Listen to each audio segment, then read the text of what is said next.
Como todos los jueves, ya está aquí con vosotros Valladolid Graffiti.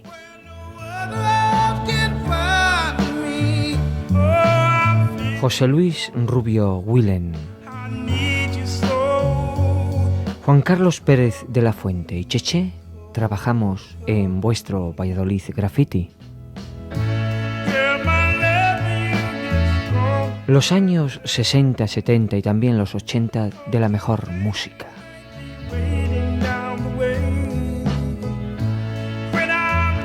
Y algo siempre de la farándula de Valladolid.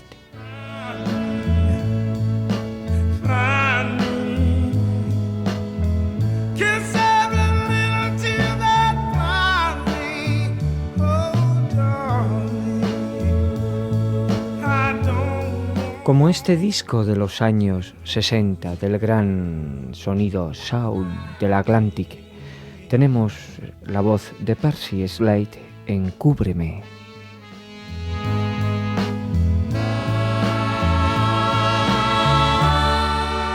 El mundo de la farándula llega a Valladolid Graffiti, a las noches del Valladolid Graffiti. Y recibimos a Fidel simplemente, que ha sido uno de los discjockeys pioneros, primeros, mejor dicho, que ha tenido las discotecas, las boat, como se llamaban en aquellos años en Valladolid. Fidel, buenas noches. Hola, buenas noches. Vamos a ver, ¿cómo te iniciaste en el mundo del pinchadiscos? Bueno, fue casi casualidad, porque te contaré la historia. Cuando estaba funcionando en aquella época una discoteca llamada Stereo Club en los bajos de la cafetería Noche y Día, y dejaron de programar música en vivo, tenían entonces conjuntos, por problemas económicos, y tenían que buscar algo que los sustituyera. Se les ocurrió, porque por entonces empezaban las primeras discotecas, por llamarlas así, en Madrid, se les ocurrió que aquí podría funcionar también aquello, e hicieron el intento pues de la forma más rudimentaria, poniendo un par de platos en un cuartito allí escondido, con un mezclador que consistía pues en nada, una palanquita donde pasabas de un lado a otro y te sonaba un disco, te sonaba el otro. Y allí metido pues iba programando lo que yo creía lo más conveniente para que la gente bailase, porque había que conseguir que lo que antes había hecho la orquesta ahora lo hiciera aquel señor que estaba metido allí en aquel cuarto. ¿Y la gente se acostumbraba a bailar con los discos? Al principio resultaba extraño, porque ellos lo relacionaban con esa música que se ponía en los intermedios, que era el momento de irse a tomar la copa y no era realmente música para bailar. Entonces era muy difícil conseguir que la gente estuviera animada, estuviera bailando y no echase de menos a aquella otra orquesta o aquel grupo que había estado tocando antes. ¿Y qué discos o qué disco concretamente pinchabas más en aquella época tuya de Noche y Día? Mira, en aquella época, que era la época del Power Flower, muy famoso en aquellos tiempos por su repercusión en todo el mundo a través del LSD y demás historias que vinieron como consecuencia. Las drogas alucinógenas, sí. ¿Te acuerdas? Entonces había una gente muy fuerte en toda la costa oeste de California, y el abanderado de todos ellos se llamaba Scott McKenzie. Lo recordarás por una canción que se llama San Francisco. If you're going to San Francisco, be sure to wear some flowers in your hair. If you're going to San Francisco, you're gonna meet some gentle people there. ¿Y dejas Noche y Día? ¿Cuánto tiempo estuviste, por cierto, en Noche y Día? En Noche y Día, pues creo que fue aproximadamente un año o algo así. Muy poco tiempo. Muy poco tiempo, sí. ¿Y de Noche y Día te fuiste? De Noche y Día pasé a Landó ya en plan fichaje. Quiero decir, en plan fichaje por aquello de que mandaban emisarios a verme, a ver qué es lo que yo hacía allí. Los En espías. Landó, sí. En Landó en aquel tiempo seguían programando orquestas o grupos de música en vivo, y entonces utilizaron esto como una especie de atracción. Se intercalaba en la parte central un show que consistía en la música del que ponía el disc jockey y unas gogós. La palabra mágica, las gogós que traían de Barcelona, de Canarias, de los sitios más extraños, que hacían su show bailando en dos podios anexos a la pista y demás, y que la gente, bueno, alucinaba y hacía colas por entrar a ver. Imagínate en aquellos años, yo recuerdo esto que dices tú en Landó, que tenían siempre una tradición, o sea, había una orquesta o había un grupo que tocaba y luego daban unos descansos cada hora porque era justamente Sí, cada sí, hora era- de era. 15 minutos en los cuales tú pinchabas desde el Exacto, guardarropa, exacto. además, Exacto. que tenías allí dos platos Allí Garra era, automáticos. por llamarlo cabina aquello, Sí, en el cabina. Eso lo guardarropa. recuerdo yo perfectamente. Sí, sí. ¿Qué ganaba en aquellos años un disc-jockey? Uy, pues... ¿Qué Espera se que me ganaba? acuerde, pero yo pienso que podían ser como 5 o 6 mil pesetas al mes, algo así. Te pagaban Sí. y te controlaban muchísimo los ligues y que trabajaras con Los seriedad. ligues sí, pero además no solamente los que les controlaban, sino que, o sea, de una forma subrepticia o sea, te obligaban a que ligaras, pero no mucho, quiero decirte, te voy a explicar. Te obligaban a que tuvieras ligues para que hubiera niñas allí, pero no consentían que fuera la misma durante mucho tiempo. Tenías que renovarte porque es que si te ligabas con la misma implicaba que era la novia, entonces ya la gente se mosqueaba. Ahora, si al disc que lo veían cada día con una niña diferente, aquello era fenomenal, porque detrás de ella venían las demás. ¿Qué recuerdos te trae Lando?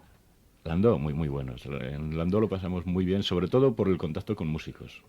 Fue en la época en la que se podía convivir perfectamente los discjockeys con los músicos de música en vivo, y allí hicimos muy buenos amigos con músicos de aquí de Valladolid o músicos de fuera, que después estuvieron en grandes grupos. Allí, por ejemplo, yo conocía a la gente de Canarios, que entonces, cuando yo estaba en Landó ese año, estuvieron ellos actuando en la Pérgola, y no eran los Canarios aún, eran una orquesta de Valencia. Y al año siguiente, en el segundo año de estar yo allí, vinieron ya como los Canarios. Y fue una sorpresa el encontrarme con ellos. Lo pasamos muy bien, estuvimos en la Pérgola y demás.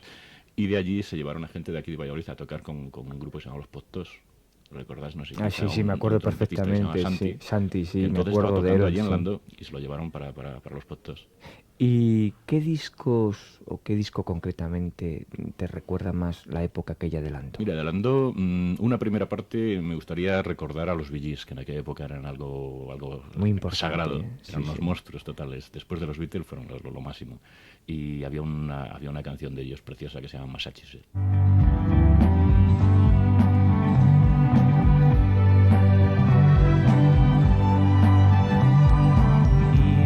I'm going back to Massachusetts. Something's telling me I must go home.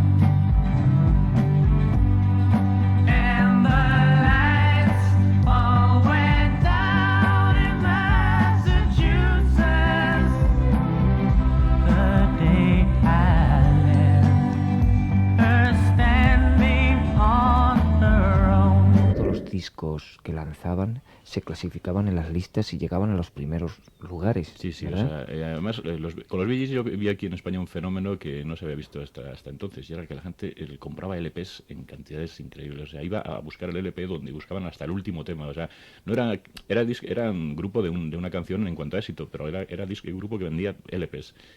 Y salía un LP con su título y sabías que aquello era una joya y que había que ir a por ello.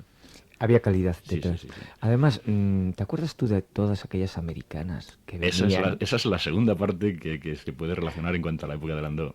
En Landó, por una parte, la primera que hablábamos de las gogos, y la segunda fue las americanas. Las americanas fue un boom, fue una historia en Valladolid que tuvo su época, y que pienso que en cuanto a la gente joven de nuestra época, tuvo una repercusión grande. Además íbamos todos los que Exacto. estábamos en la farándula, en Todo el en mundo la iba- vida, viviéndola en aquella época, íbamos a por las americanas Sí, sí, para sí. ligarlas. Las discotecas entonces funcionaban, las discotecas, entonces me parece que había 2 o 3 únicamente, pero entonces la competencia que existía en las discotecas era conseguir que las americanas fueran a esa discoteca. En la discoteca en la que estaban las americanas era donde estaba todo el ambiente, puesto que toda la gente de Valladolid iba a ligar con las americanas.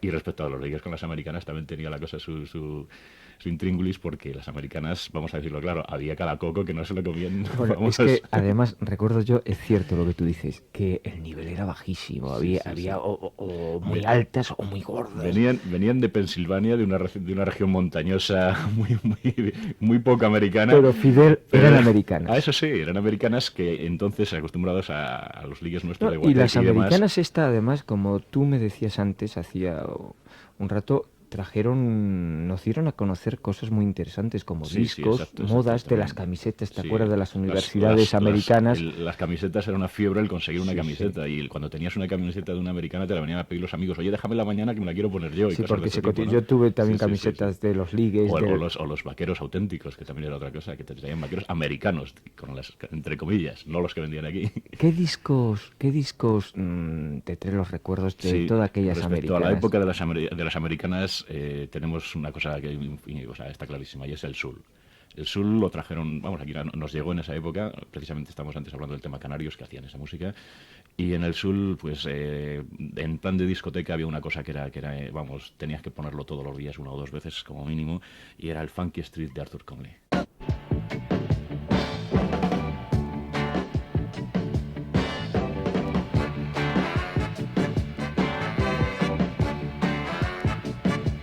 One used to be the shotgun. Two used to be the bad boogaloo. Three used to be the swing sing-a-ling. Four used to be the funky folk.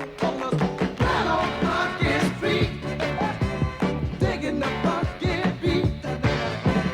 Right on Funky Street, that's where the grooviest people meet.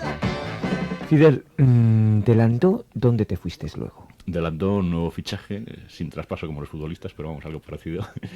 Nuevo fichaje porque, y también hubo espías, vieron que las americanas estaban en Landó y había que llevarlas al 400. Y entonces, para llevar a las americanas al 400, lo más sencillo era llevarse a Fidel al 400 y formar equipo con otro hombre importante de aquella época, que fue Antoine.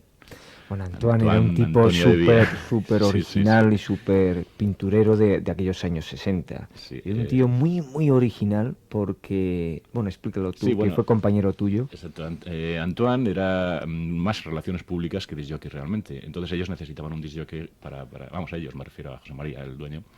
Vio claramente que necesitaba un disc jockey y luego pues formar ese equipo de relaciones públicas, por llamarlo así, que llevasen allí a todo aquel otro público que estaba yendo a la otra discoteca.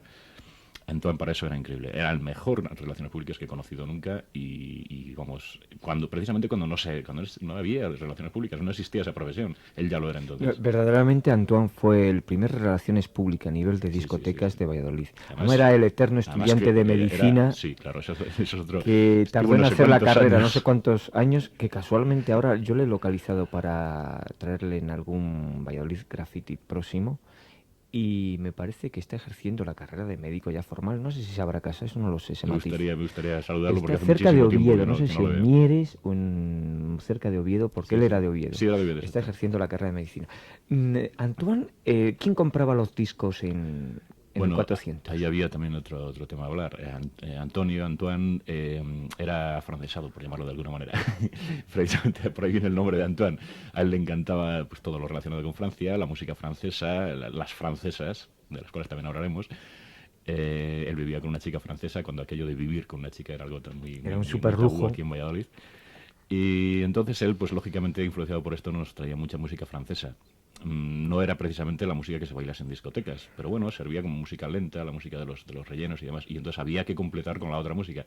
Y Antoine, sinceramente, para la otra música, la de bailar, porque bailando era un desastre el hombre, no era precisamente la persona idónea. Y yo tenía que ingeniármelas para, no sé, trapicheando por detrás, conseguir discos en una tienda sí, que es tú que era recordarás muy curioso, bien. porque yo voy a explicar a todos los amigos de Valladolid Graffiti cómo erais físicamente en aquellos años Antoine y tú, porque erais las Sí, dos caras de una dos moneda. extremos. Antoine era el típico dandy de los años 60 con sus chaquetas entalladas, sus pantalones, Muy bien vestidito sí, muy siempre. bien vestidito, niño de papá, niño dandy, en una palabra. Y Fidel, yo te recuerdo perfectamente, voy a describir a los amigos de Valladolid Graffiti. Te recuerdo entrando en el 400 en invierno, naturalmente, con un abrigo azul marino entallado, muy largo, de cuellos de solapas grandes, con un fular al cuello y con un sombrero formando juego con el abrigo azul marino, de ala ancha, muy americano, con el pelo largo, que la entrada de Fidel como disjockey del 400 era un rito en aquellos años, porque se te quedaba todo el mundo. Sí, lo del rito era la entrada, lo que era un reto era el caminar por la calle vestido así, porque indudablemente había problemas de todos los tipos. ¿Qué hacía la gente de Valladolid Uf. cuando te veían con esas pintas? Había de todo, había de todo. O sea, bueno, el vestir extraño, llevar el pelo largo en aquella época implicaba ser marica. O sea, la gente eso, vamos, era una cosa... Y entonces, si para colmo te veían con chicas y te veían, pues más o menos bien relacionado, eso ya, o sea, se les cruzaban los cables Sí, y no podían y no explicarlo de ninguna manera. coordinaba. Entonces, Es que psicológicamente nivel... creaba una agresividad y entonces iban a por ti, o sea, pero a por ti físicamente. ¿Tú te acuerdas del primer melenudo a nivel de melenas largas que hubo en Valladolid? Que recuerdo se un llamaba El ejemplo, Rata. El Rata. ¿Eh? Pertenecía a un grupo que se llamaba Los Rocker, que fueron una institución aquí en Valladolid porque hicieron rockeros en plan tipo pues, lo que- punkis sí, ahora. exacto, lo que ahora están haciendo los punkis lo Punkis. hicieron ya ellos entonces con A mí quizá me hace mucha más, gracia... con más problemas. No, y con más problemas Sí. y en un momento súper avanzado. Era mucho más difícil entonces ser de los rockers y llevar el pelo largo y pantalones de campana, como llevaban aquellos, que esto es anterior a esta época de la que estamos hablando, que salir hoy con los pelos pintados de verde, no pasa nada. No. Además, es que hay una cosa que es cierto. Yo comparo muchísimo los rockerillos, como yo Sí, llamo. sí. Yo llamo a los de Sí. ahora rockerillos. Rockeros son, pues, un Miguel Río, aunque sea también de ahora. Sí, O no se me ocurre ahora ningún nombre. la modernidad. Sí, la podríamos modernidad. Yo a los grupitos estos rockerillos. Entonces te apuntaba yo sobre esto. Los rockers fueron unos avanzados de los punkis. Sí. Porque las pintas, la forma de Ellos- vivir, de entender la vida. Los planteamientos suyos precisamente de era eso, punkis era romper de el ahora. esquema, que es lo que ya se ha tratado Sí. de hacer ahora, romper el esquema de lo establecido para crear una cosa Pero nueva, pero imagínate- con mucha fuerza. O sea, con imagínate esto en los agresividad años incluso. 60. Claro. ¿Y qué discos o qué disco podemos pinchar ahora sobre Pues esa mira, época? el de la época del 400, y quiero hablar de él. Vamos a escuchar primeramente este tema y después hablaremos de él. Se llama Je t'aime moi non plus, de Jean Berke.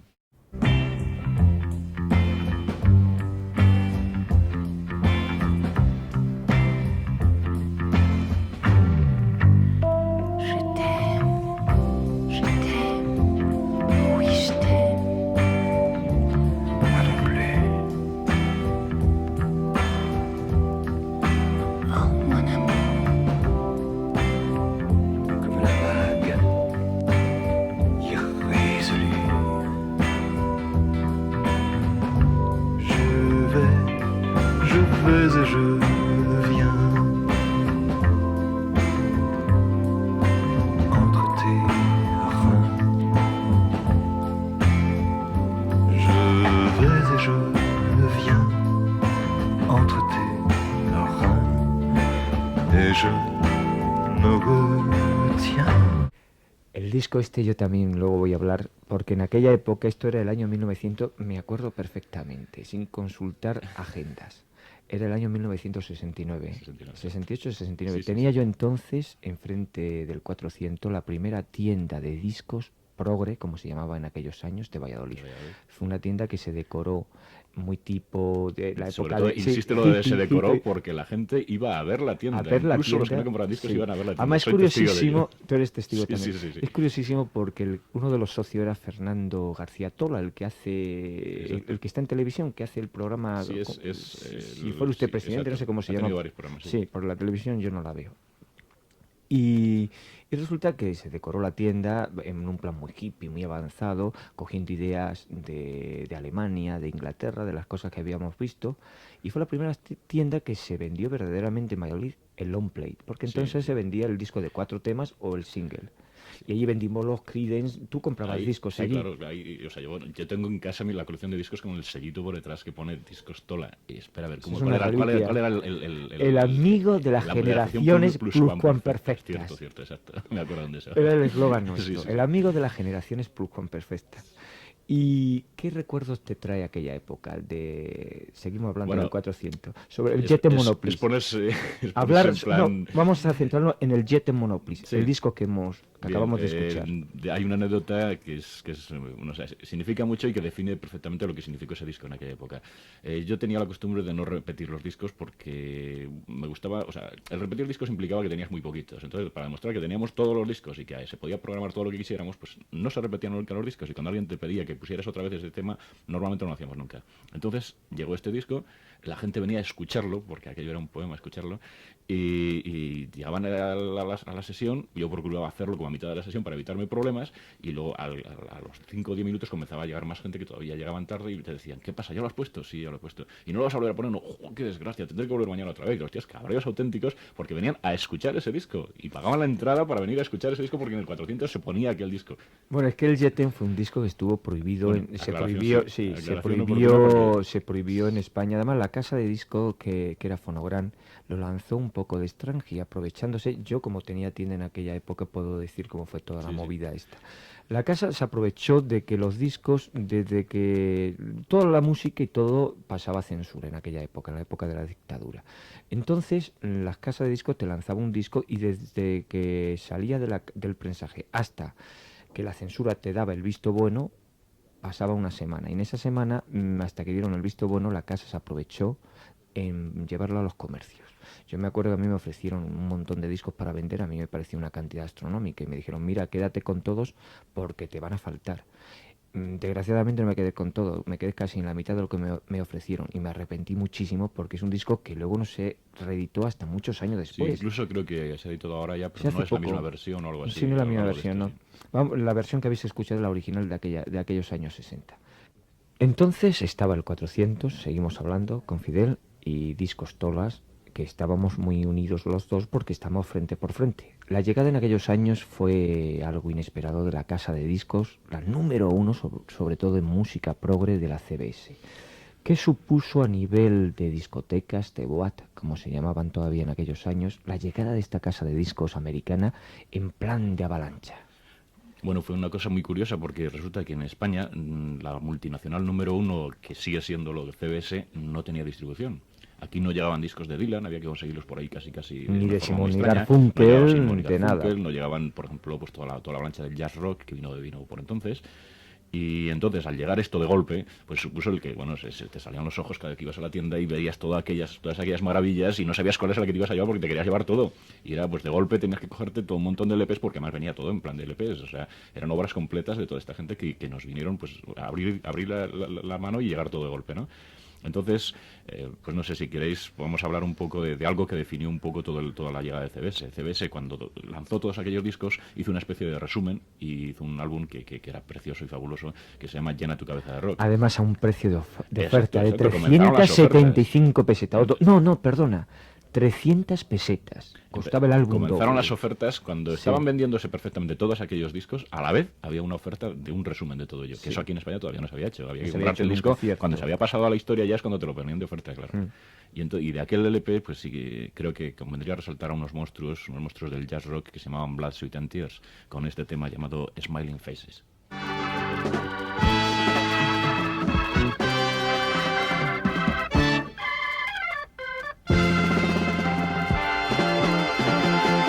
Do yourself a favor, wake up to your mind.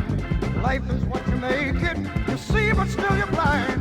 Get yourself together, get before you take. You'll find out the hard way, soon you're gonna break. Hey! Termina tu etapa en el 400 y pasas. De aquí pasamos a Beverly. Beverly es una discoteca que abre el mismo empresario del Club 400. Y me gustaría recalcar de Beverly porque después el Valladolid ha tomado una opinión mala porque se la ha ganado Beverly a pulso. Pero Beverly, en un momento, para todos los que estábamos metidos en este tinglao, fue la ilusión de tener en Valladolid la superdiscoteca. Sí, yo recuerdo perfectamente maqueta- que Beverly se montó con honores de ser un auditorium musical. Sí, la maqueta de lo que iba a haber sido Beverly era pero fabulosa. Esto lo estaban diseñando unos arquitectos catalanes que indudablemente han sido los mejores en todo este mundillo. Había unos sistemas de sonido que eran fuera de serie. O sea, aquello era, pues no sé, yo me quedaba bizco cada vez que me explicaban lo que era aquello, ¿no? Pero el problema, pues el de siempre, el problema económico. De todo aquel proyecto se quedó en el proyecto. ¿Cómo fue la inauguración de Beverly? Se quedó tan en el proyecto que llegaba el día de la inauguración y estaba contratada para la inauguración. Pues este hombre se tiró el pegote y además con todas sus consecuencias de traerse directamente desde Inglaterra a una gran artista. Entonces, luego vamos a hablar quién era. Bueno, pero voy a comentarte, perdona que te interrumpa, voy a comentarte el detalle de lo que era la inauguración. Llegaba el día de la inauguración, aquello no estaba terminado. Había que inaugurar un día concreto, que creo que era justo antes de comenzar las ferias de Valladolid. Y bueno, yo recuerdo que nos sacaron a todos, nos dijeron, venid por favor al Beverly a ayudar, y ahí cogimos una brocha, estuvimos pintando, colgando módulos, haciendo de todo para poder inaugurar al día siguiente. No obstante, al día siguiente no se pudo inaugurar. Tuvimos que tener esa actuación que estábamos hablando de ella, de Billy Davis, que fue entonces un boom en toda España, la tuvimos que tener en el 400. En el 400, con todos sus músicos en directo, con todo su super equipo inglés que traían, pues justo quedó el medio 400 lleno de material. Yo recuerdo toda esta avalancha de músicos que venían con Billy Davis Davis, me acuerdo las pintas, lo llamativas Sí, que sí, eran sí, todas. bueno. Ella, el carisma tan decadente, porque era decadente Sí. para la moda que había entonces en España. Ella era pues en una especie de musa de lo que entonces era la música underground, que con todo empezó a funcionar la música underground en Inglaterra para contrarrestar la avalancha americana. Y pues era pues los músicos todos ellos eran pues influenciados por gente como Blues Breaker o gente de este tipo. Y bueno, hay un detalle y es que concretamente el guitarra Terry estuvo tocando con los Rolling. Estuvo como supporter en una de las giras cuando estaban a punto de cambiar de guitarrista. Y estos músicos eran increíbles. O sea, eran gente... ¿Qué disco has seleccionado para pinchar de De Billie Davis había una maravilla de las maravillas. No era de ella, exacto, porque antes había salido, pero ella hizo una versión esta que era preciosa. de Marilyn Rush. Exacto, Era exacto. el disco que Sí. vas a pinchar ahora. Y se llamaba Ángel de la Mañana, Angel of the Morning. Pero te voy a decir una cosa. Personalmente a mí me gusta más la versión Exacto, ya me... de Billie Davis que de Marilyn Rush. No sé, la encuentro con mucho más swing. Quizá también me influye en que después de verla a ella, hacerlo en directo... Sin embargo, en el programa más rockero que había en aquellos años, que era Disco Clan, el número 1 fue en la versión La de de Marilyn. Marilyn Rush. Sí. Ajá. Bueno, pues pinchamos El Ángel de la Mañana.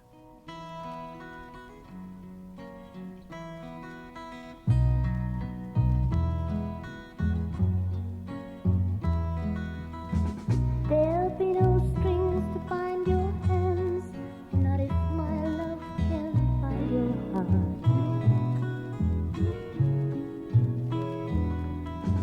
And there's no need to take a stand, for it was I who chose to start.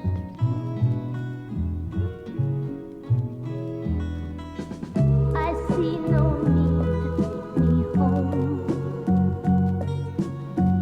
I'm old enough to face the dawn. Just call me angel of the morning, angel. Just touch my cheek before you leave me, baby.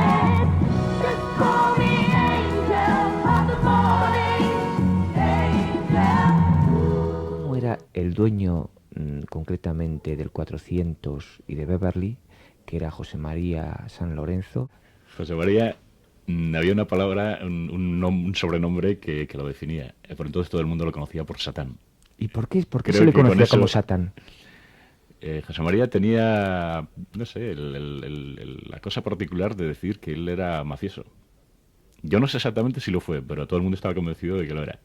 Hasta el extremo, pues, de que no sé, si tenía armas y cosas de ese tipo, ¿no? Y entonces tenía una aureola por él alrededor y la gente que andaba con él siempre, que, bueno, era terrible. Pero ha habido, yo creo que sobre José María ha habido demasiadas leyendas. Sí, y estoy cuentos, hablando historias. de aureola y de todo Sí. esto, o sea, hechos reales. Como jefe, ¿cómo era, Fidel? Como jefe, bueno, como todos los jefes tenía sus momentos, pero los momentos buenos eran fenomenales. O sea, era una de las personas más divertidas. ¿Y los momentos malos? luego, de vez en cuando transformaba. Yo, por ejemplo, puedo decir que yo me marché de Beverly de trabajar con él porque no me pagaba, así de sencillo. O sea, las cosas claras. Porque dijo que no pagaba y no pagaba. Y entonces, pues dije, bueno, pues me voy y punto. Pero vamos, tenía otros momentos en los que pasabas muy bien, era muy divertido. Sobre todo cuando había tomado un par de copas era muy cachote el hombre. ¿Y cómo se metía José Mari? Que lo vamos a traer en un próximo Valladolid Graffiti, seguramente. ¿Cómo veía José Mari en aquellos años toda la movida rockera, toda la movida musical? Bueno, él decía, yo me acuerdo que por entonces ya empezaba a blanquearle la cresta, como dicen ahora los modernos, y ya empezaba a quedarse un poquito calvo, pero él era lo más moderno que había. Él tenía su pelo Yo recuerdo a José Mari, largo, sí. llevaba sus pañuelos al cuello, Sí. iba vestido pues Yo como voy a el último- definir para los amigos también, voy a hacer otra definición para los amigos de Valladolid Graffiti, cómo veía yo en aquellos años a José Mari vistiendo. Antes he definido a Fidel, ahora voy a definir al jefe de Fidel de aquella época. Pues yo lo veía a José Mari con unos trajes de terciopelo, azul marino y negro, que fue además el primer tío que se atrevió a ponerse un traje de terciopelo en negro o azul marino, que era algo como súper atractivo, elegantísimo y carísimo, siempre muy impecable, de pañuelos o de corbata, el pelo con gomila y y unos zapatos siempre brillantes y súper limpio y pulcro. Sí, José María ¿Qué era disco? un dandy total. Un dandy total, Sí, de sí. verdad. ¿Qué discos podemos pinchar ahora de la época de Beverly? Mira, de la época de Beverly todavía nos queda una reminiscencia CBS que fue muy fuerte en aquel tiempo, que era el genial Santana, que todavía nos dura. Santana llegó con un tema que se llamaba Sabor.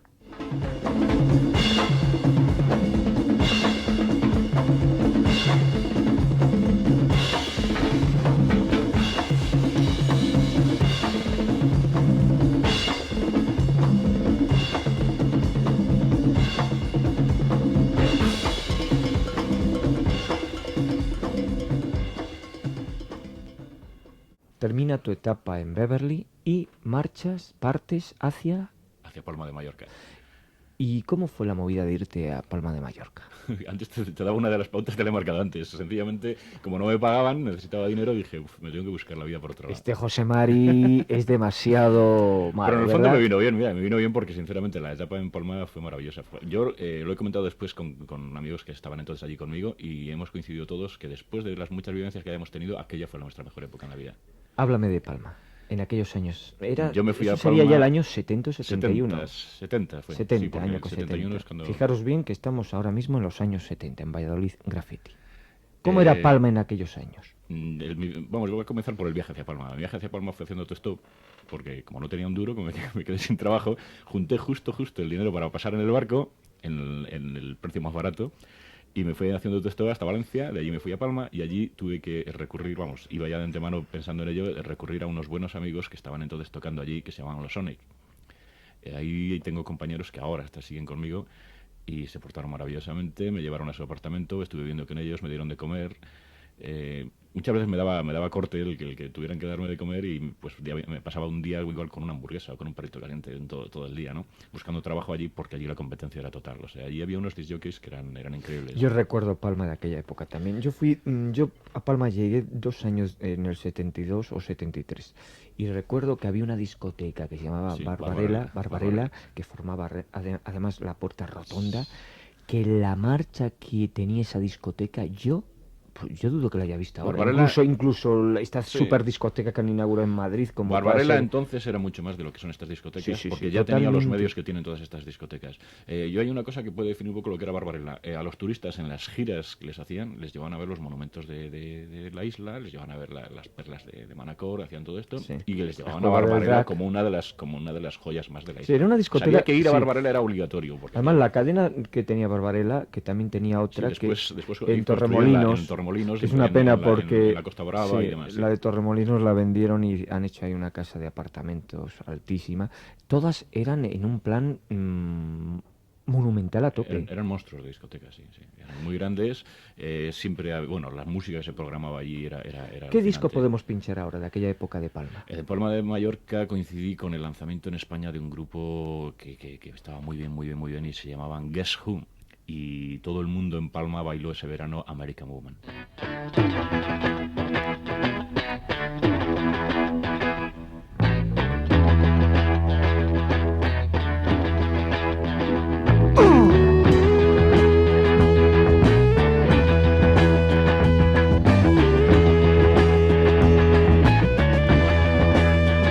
American woman, stay away from me.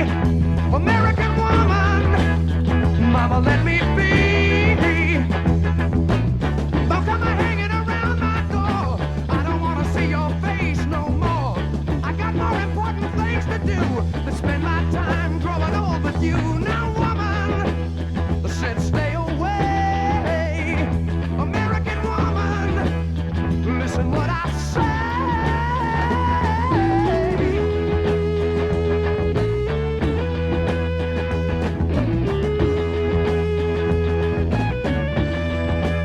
Mujer Americana es en castellano el título del disco que acabamos de escuchar, que era número 1 en aquellos años en las Baleares, en Palma de Mallorca.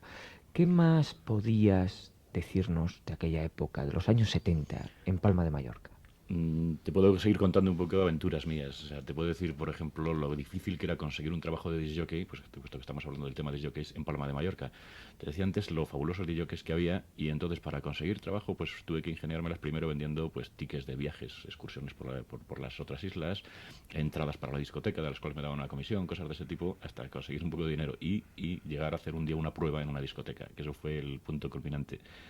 Esta prueba fue pues sencillamente que tenía que haber venido un disc jockey, porque venían casi todos de Inglaterra, venían de vacaciones y aprovechaban el pasar las vacaciones cobrando.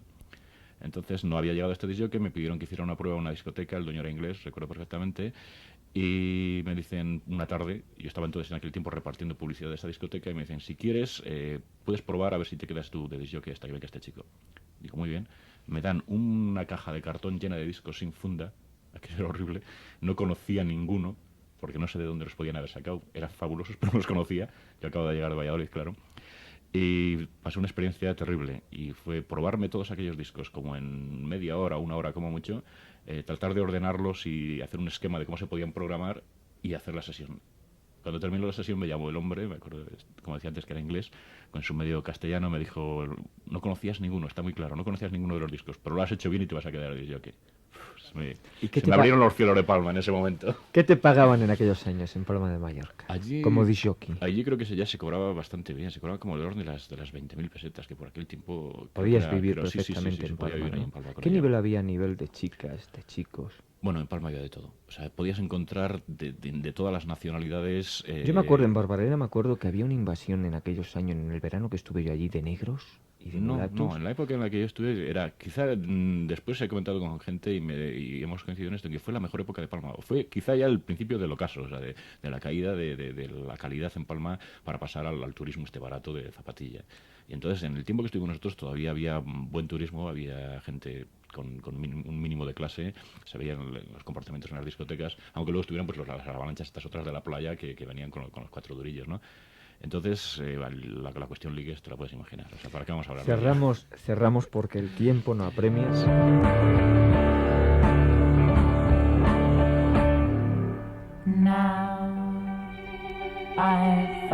Y el tiempo, el terrible tiempo, hace que tengamos que cortar las noches de Valladolid Graffiti. Volverá Fidel a estar con nosotros en próximos programas para seguir hablando, dialogando, recordando los viejos tiempos de los rockeros que, como bien dicen los dichos, nunca mueren. En este caso, los viejos disc jockeys. Living tomorrow, where in the world will I be tomorrow? How far am I able to see? Or am I Y con el viejo tema de los Bee Gees, Mundo, decimos adiós a Valladolid Graffiti. I found that the world is round, and of course it rains. Ya sabéis que todos los jueves estoy con vosotros, con los mejores discos y recuerdos de los años 60, 70 y también los 80. If I remember José Luis Rubio Willen, the things I have done, Juan Carlos Pérez de la Fuente y Cheche, all of the times I've gone, decimos hasta el próximo jueves. why do they keep me? Y como todas las noches, que tengáis todos felices, muy felices sueños. I found that the world is round, and of course